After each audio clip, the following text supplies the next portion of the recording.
Tunda Juhudi. Yes, ndabaramukije mwebwe bakunzi ba televiziyo yanyu ya ligne ni DFTV ko Tunda la Juhudi. Uno munsi tuje kuyaga kuvyerekeye iradio Igico FM. Ni radio Igico FM muri uno mwanya tari kuravyorosha iri kurabica bigacika. Uno munsi twagendeye umuntu w'umukoneseri adandaza ibintu vy'impunzu, nawe yambwiye ati je ndumviriza radio Igico FM cyane ikiganiro A&E kiba kuva ku munsi wa mbere gushika ku munsi wa gatanu, ariko ku munsi wa kane ni cyama kiba gishikirizwa n'umumenyesha makuru Ismail G. Koneseri, ndakuramutse. Amahoro y'Imana. Umeze neza? Meze neza. Bakwita gute ku mazina yose? Nitwa Chonayesa Jeremy. Yes, Jeremy, ukorera mu Kamenge, turabona ko agatahe kawe kameze neza, muga ico tuzi coco ntiwatanguriye ngaha. Mbewe watanguriye? Je natanguriye muri ville kuri Ben Day. Ndaza inza kuri 13 kwizura ya gatatu, ndamanuka ngeze kwizura ya kabiri. Yesu ko watanguye nuko ubu bimeze, ubona ari cyo kimwe?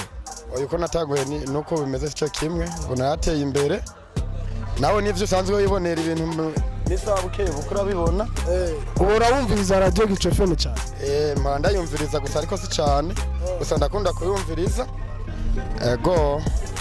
Ikiganiro kikugera ni A&E cyangwa hariyo n'ikindi? Ikiganiro kinjyoha ni A&E. Ndakunda gucumviriza ko cyane, ndakunda no kugitelefona ko cyane rimwe na rimwe.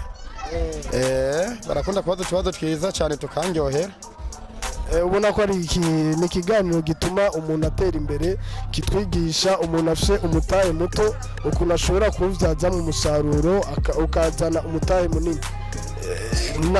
Nawe uri gituma nawe ugikunda ko nivyo uri. Cyo kubaza ati urashobora kumbwira ibindi biganiro wamawumviriza kuri radio Igico FM? Ndashobora kuvyumva, ndashobora kumva ibiganiro bishika bibiri. Ndashobora kumviriza music one. Ego, ivyo biganiro bibiri ndashobora kuvyumviriza. Ndashobora kumviriza ikiganiro kijya mwigeze vuba c'umwana yo kwitorera idini, nacumvize cyane. Mbe nacenda gitelefonako carangyoheye cyane. Ndagushimire cyane. Nawe ndabashimire cyane, murakoze kudutemberera ngaha mu Kamenge kuri 13 kwizera ya gatatu. Murakoze cyane. DFTV. Tunda Juhudi. Reka ndabaramutse mwebwe bakunzi ba radio Igico FM na DFTV muri rusangi. Nkuko twame tubikora ni muri gwa rugendo rwo gutembera ahantu henshi mu bantu bumviriza radio Igico FM, ndababaza ko boba bayizi canke ko boba bayumviriza. Amahoro cyane. Umeze neza? Ego ndashima cyane. Akazina bakwita gute? Ndwayo Elias. Ndwayo Elias, werere ahantu exactement duherereye ni mu Gasenyi. Yes, mu Gasenyi mu bamumviriza radio Igico FM. Ni radio dukunda cyane gose. Radio Igico FM mumbwira ibiganiro nka bibiri canke kimwe uwo bukunda kumviriza? Ego, je ndakunda kumviriza ikiganiro c'inkino n'ikiganiro cyane cyo gutasha. Yes, kiba ku munsi wa gatatu ni Only King kama kawaida. Yes, ndakubaze ni Platform Show Award y'umwaka, ni umuntu yatwaye agashimwe kitwa Best Diaspora w'umwaka. Wabumuzi? Ego cyane ndamuzi. Ninde? Mamba Defender. Mamba Defender ni Mamba Defender yatwaye ku gashimwe, ndagushimire cyane. Urakoze cyane. Sawa. DFTV. Tunda Juhudi. Kundi muvandimwe ariko ariteza imbere, nawe yatubwiye ati je ndumviriza radio Igico FM cyane. Ni sawa? Yego ni sawa. Babita bana? Ku kazina sanzwe twitwa Nduwimana Sonisa. Niko kazina abavyeyi batwise, hama mu micungararo bakaba batumenyereye kuri Jeshi. Yeah. Urawumviriza radio Igico FM? Radio Igico FM ndagikurikirana sana kuko ni radio numva indyohera cyane, ndayikurikirana vraiment. Wotubwira mega yashiza? Mega zivugira ko ni 97.6. Yes, ni vya biganiro ukunda kuri radio Igico FM? Ikiganiro cyane nkunda kumviriza ni Music on Air. Nico kiganiro kibasha kunyura sana, nico nkunda gukurikirana sana ko kirangyohera cyane. Biboneka ko ukunda ibintu by'umuziki? Yeah, of course. Niyo mpamvu wumviriza radio Music on Air nako ndakubaze ikindi kintu, hari ibindi biganiro wamawumva basi biguca mu matwi ariko utabasha gufata mu amazina yabyo? Cyane gose ni byinshi kuko sometime barashobora gushisha ko nk'ikiganiro cimanuro runaka navyo ndavyumviriza tu nyene gusa ikiri interesa sana nico je namaze kwishiramo music on air. Yes, ni Igico FM ibaha imiziki itandukanye, playlist cyangwa imiziki ibaha muba muyakira gute? Playlist Igico FM ibasha kudushikiriza vraiment turayishimira sana kuko nka twebwe imiyabaga uravye igihe tugezemwo turadukunda cyane iyo muziki igezweho y'amapiano barayiduha tukayishima bakacishamwo umuziki ndundi n'umuziki nyamahanga turabasha kuvyishimira cyane. Respect ku byo badukorera. Yes, ndakubaze kandi ikindi kintu ni kuvyerekeye ihiganwa cyangwa ikintu citwa Platform Show Award, wowe ukizi? Of course ndakizi cyane. Ukizi gute? Platform Show Award ni igihembo kigenda kirahabwa kuri buri musani yakoze neza gusumbya abandi. Par exemple umwaka ndazi neza ko ari Big Fizzo yahawe iyo Platform Show Award, yarayihawe gusumbya abandi ndetse n'indi n'ubu ndacayirindiriye. Yes, ni Platform Show Award igiye kugaruka. Yes, ndagushimire cyane. Nani ndabashimiye cyane kuba mwagendeye isaro yacu, turabashimiye cyane gose. Yes, mubandanye mumviriza Radio Igico FM. Sawa murakoze cyane. DFTV Tunda Juhudi. Yes, kwa kundi nyene tuguma tuzunguruka mu mihingo yose tubaza abantu kuvyerekeye isamirizi yacu. Radio Igico FM ni 97.6. Ndakuramukije. Salama mwene wacu. Umeze neza? Je meze neza. Now ndashima bakwita gwiki? Mwitwa Enenazwe Olivier. Olivier, aha duherereye ni he? Ni mu Gasenyi. Neza na neza kwibarabara ryitwa gute? Ni kwibarabara ry'Amasaro. Bahitwa kujya Amasaro muri Mali. Yes, ndakubaze Radio Igico FM ubuyizi? Ndayizi sana. Ibiganiro wamawumviriza cyangwa ikiganiro wamawumviriza kuri Radio Igico FM ni cyane? Numviriza ikiganiro cy'abakundanye cyama gitangura saa 5 saa 4 na nusu. Saa imwe gushika saa 3 z'ijoro.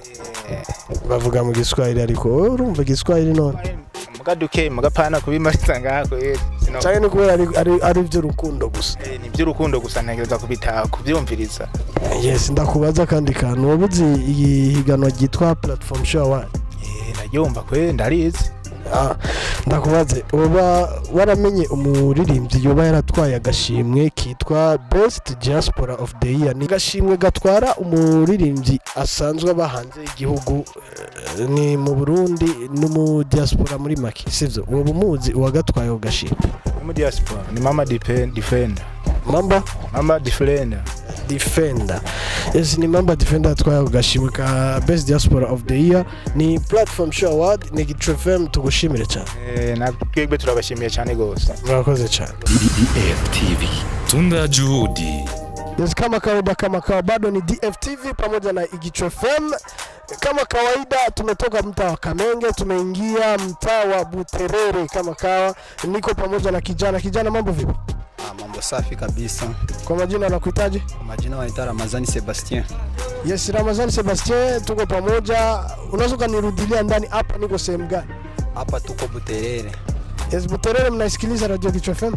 Nasikiliza kwa sana kabisa, kama mimi hapa nasikiliza kwa sana. Unaweza kuniambia kipindi ambacho unapenda kwenye Radio Igico FM? Waga napenda kipindi cha Abuja Vibe, kinaanza saa 2 kinaisha saa 4. Waga kinanifana jua wasanii kwenye wanafika wasanii wa Burundi na najua historia yao tofauti muziki wao na kabisa nawapenda sana kabisa. Yes, ni Radio Igico FM na kufanya upate mambo mapya kwenye tasnia ya muziki wa Burundi. Unaweza kutuambia kwa ujumla Radio Igico FM unaifuatilia kama masaa mangapi? Ama kipindi cha Abuja Vibe kikimalizika na wewe unafunga radio yako unamaliza? Kabisa mimi hicho kipindi ndio napenda sana. Ila na kuna vipindi vingine nasikiliza, ila sometime nasikiliza hicho kipindi cha Abuja Vibe. na ndo kinanifaga waga nafungua radio Igichu FM nisikilize Buja Vibe, ila nasikiaga kutokeana juu kwa sababu kipindi cha kwanza kimenifurahisha, inabidi nisikie na cha pili na kama kitanifurahisha kabisa. Yes, naona kama ni kijana anatuambia ni mida usiku, tunazoea zingine radio zinafunga, ila radio Igichu FM nawekea muziki. Na unaweza kuniambia ni muziki gani ushaga kufurahisha pale muda usiku, kwa sababu ninaambia kama unasikiliza na vingine vipindi, bila shaka unasikiliza radio Igichu FM mpaka asubuhi, ni muziki tu. Yes, ni unaweza kuniambia ni aina gani ya muziki na kufurahisha wanaweka kwenye radio Igichu FM? Kwa sababu sisi wa vijana wa masiku tunapenda mapiano, ila mimi waga sipendi mapiano. Waga napenda gisi wanatia muziki ya inchi, wanasongesha wasanii wa inchi, wanawasongesha kabisa mbele, hapana kutia tele muziki ya nje ya inchi. Wanasongesha wasanii wa hapa kabisa, wanatia muziki wa wakina Big Fizzo, wakina wasanii wa underground wengine. Igichu FM walai inawasongesha mbele kabisa, hata wasanii hata underground na msongesha mbele, ndio kitu kinanifurahisha sana hicho mimi. Kama swali la mwisho hivi, unaweza kutuambia unaijua inaitwa Platform Show Award? Waga naisikia kabisa na waga naipenda. Unaweza kuniambia msanii ambaye alibeba kipengele cha msanii wa mwaka huu tulioacha huu? Msanii aliyebeba huyo mwaka ni Big Fizzo, na nasubiria tena nione msanii atakayebeba mwaka ujao, kwa sababu huyo mwaka amenifurahisha sana na kabisa mkumpendelea Big Fizzo, aliimba kabisa na naona mnatumika vitu vyenu.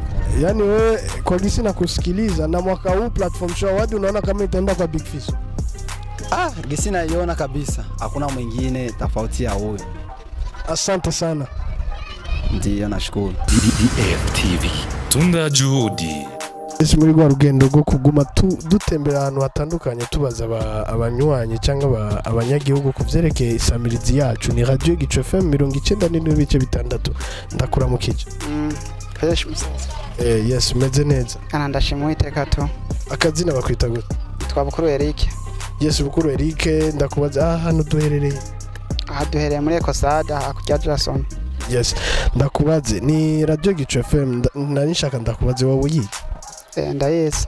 Uhora uyumviriza rimwe byamabishika ukayumviriza cyane cyangwa uyumviriza kungana gute? Yabishitse ndashobora kuyumviriza nk'isaha nk'imwe. Ikiganiro bishika ukumviriza nica? Ikiganiro kiganiro kiba mu gatondo 18h. 6h gushika saa 2. Gushika saa 2 kweri cyano cyamfunga isimu kweri. Cyari n'igihe niyo saa idashika bivanye n'umwanya mafise w'akazi. Bisigura ko akazi katakorohereza kumviriza radio Igichu FM, muga numva ko wigora ukayumviriza. Nditanga bivanye n'umwanya w'akazi tunyene mugamba ndabishaka. Yes, ndakubaze rero ari iganwa mu Burundi ryamariba buri mwaka. Ritanga ibihembo bitandukanye ku baririmbyi gitwa Platform Show Award, wo burize? Kubaza ivyerekeye Platform Show Award wambwiye kurize, nivyo nyene urarize? Yego kweri. Ndakubaze rero kubwivyo, ni nagashimwe kahawe umuririmbyi asanzwe aba hanze y'igihugu cy'u Burundi yitwa n'umudiaspora w'umwaka w'umuzi? Ndamuzi, Mamba Defender. Mamba Defender, yes, numva ko muzi neza na neza, ndagushimire cyane. Merci sana. DFTV Tunda Juhudi. Kumende ule wa kuzunguka sehemu zote pamoja na DFTV 257 pamoja na radio Igichu FM. Kwa muda tunafika mtaa wa Kinama. Tuko na mwanamama hapa.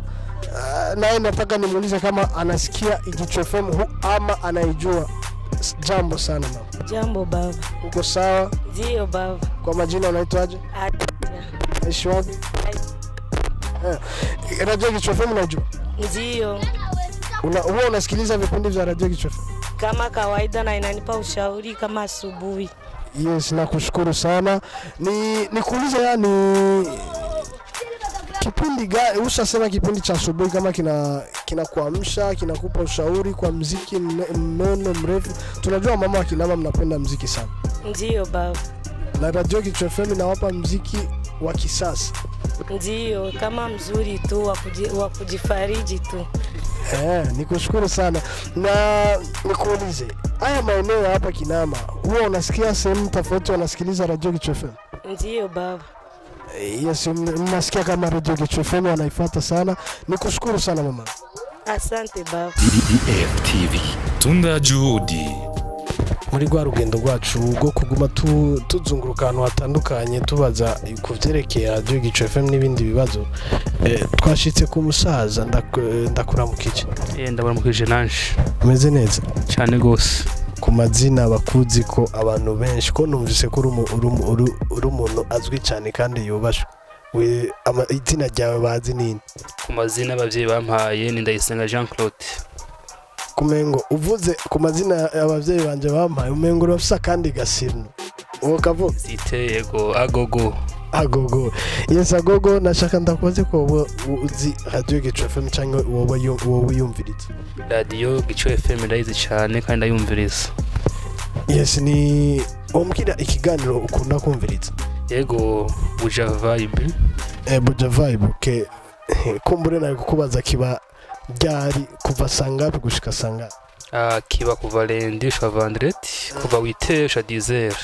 Yes, numvise ko kizi. Ndakubaza kandi kabazo rero ni higanwa, ni Platform Show Award.